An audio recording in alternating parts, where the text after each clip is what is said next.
Hey, this is Ming here from agentsofspeech.com. In this video, we'll talk about why children run away from work, from studying, from homework, or whatever that you're trying to do at home. And we just had a conversation with a parent. Her child is 5.5, and every time that she tries to sit him down, we went through a bunch of behavioral tactics, such as setting a timer, showing them some token economy, some ABA stuff that a lot of people frown upon. And it's all working until things get too hard and he starts hitting the mother and running away. You need to think about why. And what happened was, like, when the child hit the mother, she would bring him into another room and talk to him and say, look, you can't do this, what happened, or whatever.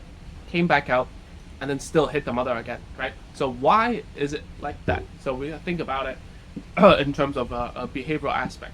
And you might say, Ming, I didn't watch your videos to learn about how to deal with behavior. That should be an ABA therapist's work, right? The thing is, whenever you're teaching anyone, behavior is a number thing that we deal with, and it's the same as you. So if you come to me, I'm always going to talk about what kind of behaviors do we need in order to achieve your child's results, right? So I need you to listen, I need you to do, I need you to iterate, I need you to send videos and questions to us. All right. So if you're a client of ours in parent coaching, this is what I'd say, right? This is why we do things. We look at behaviors and then we look at how to achieve those behaviors. So the same as your child, if we can't get him or her to sit down and play with you, or let's say to happily do things with you, none of the other things will happen because you haven't achieved the behavior that requires for language development, which is to talk more, to just push them enough, just a little bit, in order for them to talk, right?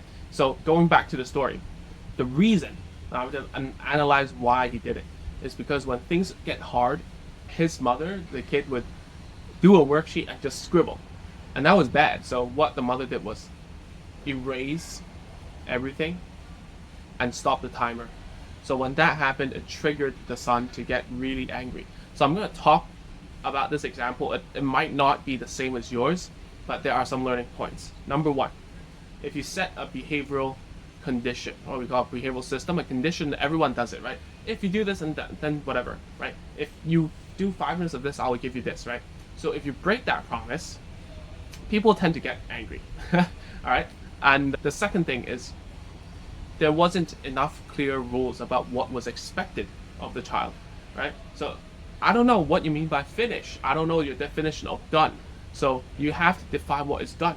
So for example, like even is a parent with adults. So if I tell someone to do something, if it's my student, I would say, look, you have to do this. These are the conditions. You have to write it nice. You have to whatever. You have to X, Y, Z, right? And then if they fall out of it, the feedback should be, let's say, did you do it correctly? Did you do this? Nope. Did you do this? Yes. Did you do whatever? Okay. We just need the feedback should be then very specific. Then you have to do this better. And it's the same as when I talk to my wife, when I talk to the staff that we have at Agents of Speech, I would say, did you do this? Did you do this? Did you do this? If you didn't do that, then okay, then go back and do this, right? Because you just left with this one, okay? And the third reason why the child got super angry is because he did something and the mother just raised it off. So that action actually made the child very unhappy. What we should do is to get the child to do the erasing himself, right? And it might be part of the work, it might be part of whatever, it doesn't matter, right? But the clock needs to still be running, and it should be rewarded. It should be rewarded upon what was the correct response, right? So you don't have any correct response because every time the child would scribble on anything, right? So if you don't have a positive behavior to reward on and what the definition of done is, then you have to prompt the child to do it correctly, right? Even if it means that the child really isn't doing the work, right? But then you have to show. So for example, take his hand and do it correctly. And then after the timer rings, you say, look, this one is good, this one is not good, this one is good. And then you tell them, okay, out of all the 5 questions, did 2 of them correctly, and therefore I'll reward you according to those 2, right? Okay. And then the very last reason is, you need to remember, why would the child hit the mother? Why? Well, because they stopped working. Because right after, a child hits the mother, brings him into another room and talks to him. What happens in that room? I can tell you, not working, right? It doesn't matter what they're doing inside of that room. They might be talking, they might be doing other stuff. They might be crying, they might be hugging, they might be saying sorry to each other. It might be really cool. inside, like a lot of emotional relationship stuff going on, right? But there's a lack of the work that was asked to be done, right? What does that mean? It means that by slapping the mother, by hitting the mother, he got to evade the work that he didn't want to do. So what happens when they go outside? When the child is triggered again, when there's work in front of him, what is he going to do, right? Just think about it. It's pretty obvious.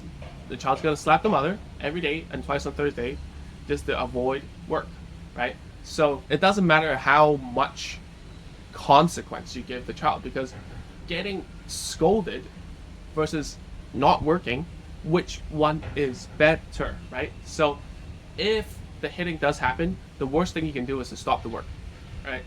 Because that's exactly what the child wanted you to do, okay? So, and that's the same as a lot of things. Even if your child isn't at a stage where you're working with like worksheets and whatnot, even if you're just doing like nonverbal stuff, whenever there's a tantrum, do not stop the work, right?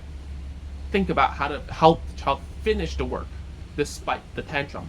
Finish the work and then they get rewarded. They get to stop working when the work is done, not when they, not that, or the flip side is that they get rewarded for the tantrum because it stopped the work. So there's this difference there, and I hope that I have described it in a way that you understand, right? Let me give you an example. So let's say that I go to work, right? Every day I go to work, I get angry when my boss says something to me and I'm saying, I'm not doing this anymore, right? I don't care about your salary, I don't care, I'm just gonna go. So what happens is that because I go, right, I don't need to do the work that was assigned to me anymore. And that in turn has a carryover effect, because the next day I come over, when I don't want to do the work, I'll just say I can't do it. And there is a real example that I just thought of, and that's FedEx. You know how FedEx can send your stuff within 24 hours or 48 hours or whatever that they promise? They went from incentivizing the hours worked to, and everyone can go home when everything is done. All right? So there's a difference. If you're giving your child on an hourly basis, like a reward sort of thing, and you're thinking, oh man, after this time they should be like, they need to sit here for 5 minutes and do the worksheet and then they can take a rest or whatever.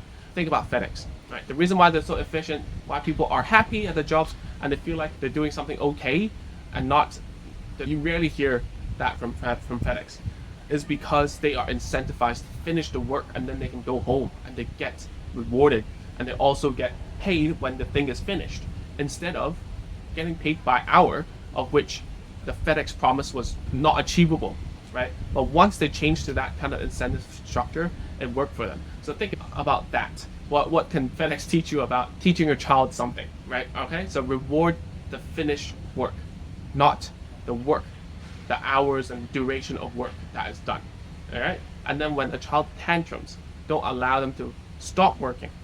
Think about a way of incentivizing them to finish the work and then allowing them to go. I'm sure when you do that, the tantrums will go away, because every behavior has a function. There is a reason behind everything, okay? And although here at Agents of Speech, we're speech therapists, we also have to think in this way, because at the end of the day, the behaviors, the habits, they create the backbone to language learning. Because if we don't have that, we will always have to think of new ways to motivate a person to do stuff.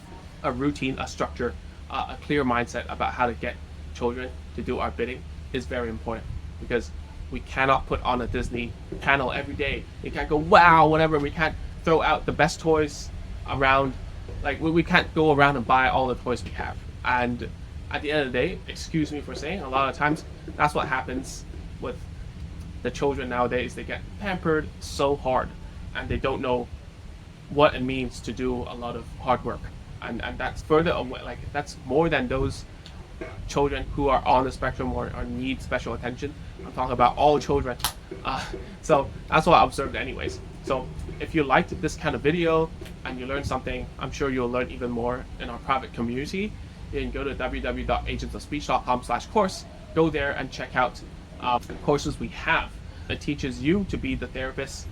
It goes from zero all the way to sentence building for children, and you'll learn a lot there, and you'll find a friend, because we have 1,200 people inside of that community. And that's all for today. I'll see you inside the community. Thank you. Bye-bye.